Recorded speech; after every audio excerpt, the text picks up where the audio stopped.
principe de base d'un collège de rétablissement, c'est de transmettre des pouvoirs d'agir en santé psychique. Le modèle de collège de rétablissement et le fait de se retrouver avec d'autres autour d'un thème commun permet effectivement de remobiliser des ressources à l'intérieur. Et de notre point de vue, c'est un modèle qui se distingue de la psychoéducation. La psychoéducation, c'est quand un professionnel, en quelque sorte, apprend à quelqu'un quelque chose que cette personne ignore. Et donc, voilà, c'est une transmission. Ici, c'est un peu différent, c'est-à-dire qu'on n'est pas dans un modèle normatif, on est dans l'idée que chacun a ses propres ressources, que les mêmes ressources ne vont pas être utiles à tout le monde, ça va dépendre, et donc au lieu de transmettre de manière unilatérale quelque chose à un ignorant, on crée un cadre dans lequel on peut apprendre les uns des autres, et donc aussi pour chaque participant d'être un enseignant des autres participants. L'objectif du Collège du rétablissement, c'est d'offrir des cours à des personnes qui sont en situation de difficulté psychique ou des professionnels ou toute autre personne intéressée par le cours proposé. Alors je dirais qu'il y a un peu deux types de cours fondamentaux dans les collèges de rétablissement. Le premier, c'est des cours sur des matières assez techniques, par exemple les directives anticipées, par exemple s'orienter dans cet univers extrêmement compliqué de l'assurance invalidité en Suisse. Et puis on a un autre type de cours qui est plus atelier, où on vit ensemble des choses, mais qui ne passe pas forcément par une transmission d'informations, plus précisément par un moment partagé et des activités qui vont se dérouler d'une manière qui va conforter chacun dans les ressources dont il dispose et vivre des expériences qui aident à grandir. Ce qui est important dans le fait d'apprendre quelque chose, un domaine particulier qu'on a choisi, qui nous intéresse, où on sent que dans notre vie, ça va nous permettre de développer une connaissance particulière, c'est la notion de l'émancipation. C'est-à-dire que ce ne sont pas des cours qui sont destinés à améliorer en soi l'état psychique de la personne, ce ne sont pas des thérapies, ce ne sont pas des cours de développement personnel, même s'il y a une partie d'apprentissage de techniques ou de bien-être personnel, mais ce sont des cours où le caractère émancipateur, c'est-à-dire augmenter sa liberté de connaissance et donc d'agir dans la vie, permet à la personne de retrouver ou de participer à une plus grande liberté personnelle. Pour moi, de suivre des cours au collège de rétablissement, ça me permet de remplir ma besace à outils pour faire face quand j'ai des périodes de moins bien, les ressortir, essayer de les pratiquer. Et ça peut marcher ou ne pas marcher. Rester toujours consciente de ça aussi. La notion d'apprentissage est indispensable dans le collège rétablissement. Donner la possibilité aux gens d'apprendre, de réapprendre des choses, c'est leur donner la confiance et leur donner la possibilité et leur rappeler qu'ils ont les ressources de continuer d'avancer et puis d'apprendre dans la vie. Dans le cadre du collège de rétablissement, donc c'est vraiment le but d'amener effectivement des connaissances sur certains aspects de la vie, des choses qui peuvent nous faire du bien. C'est pas forcément sur la maladie, parce que là on va plus être focalisé sur qu'est-ce qui peut nous aider pour avancer dans la vie. La différence entre un cours classique et un cours qui est donné au collège de rétablissement réside en plusieurs points. Le premier, c'est qu'un cours qui est donné au collège de rétablissement est toujours donné en binôme, c'est-à-dire qu'il y a toujours un père praticien ou une père praticienne en santé mentale et un professionnel. Un apporte l'expérience de la vulnérabilité psychique et puis l'autre apporte son savoir théorique, si on veut bien. Après, c'est clair qu'il y a des endroits où ça se rejoint et c'est absolument nécessaire que ça se rejoigne.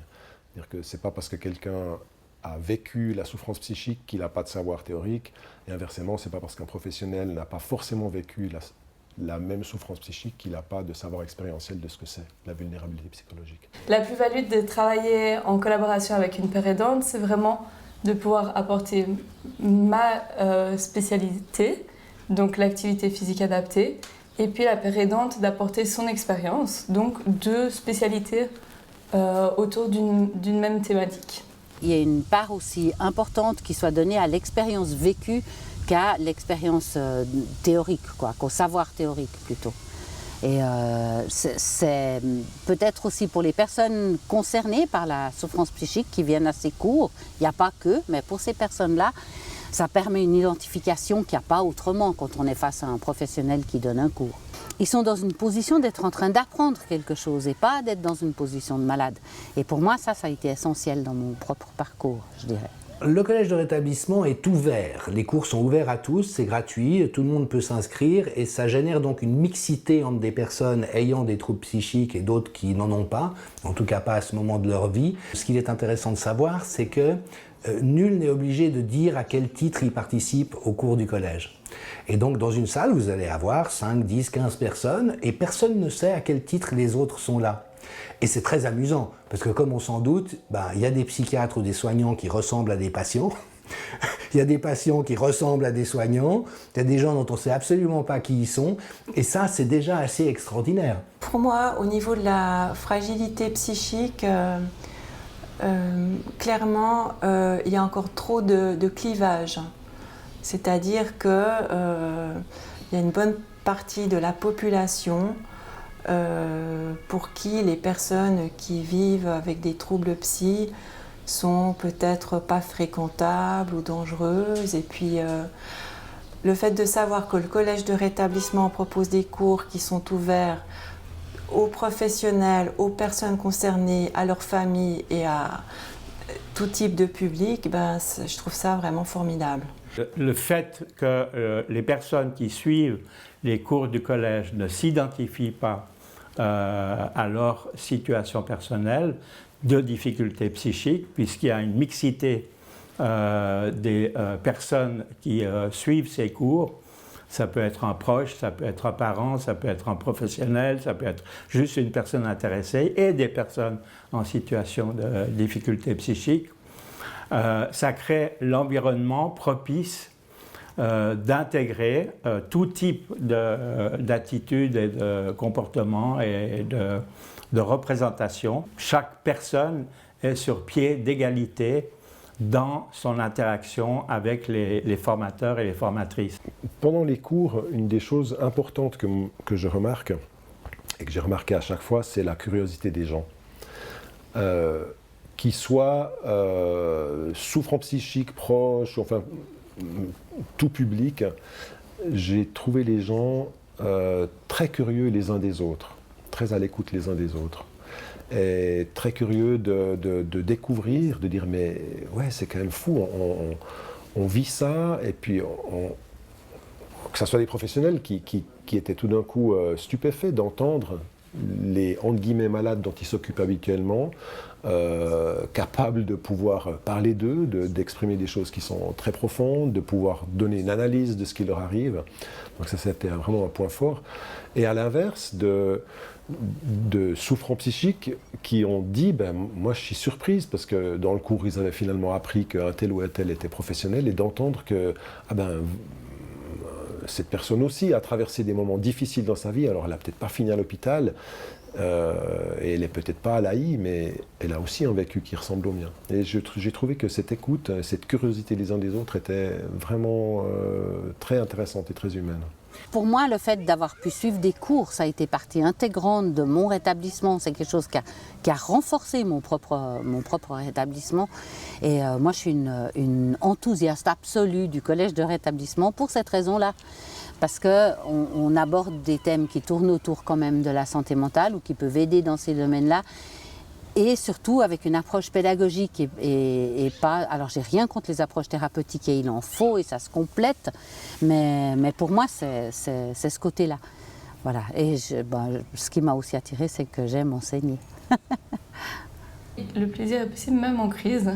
C'est vraiment après la manière de l'apporter.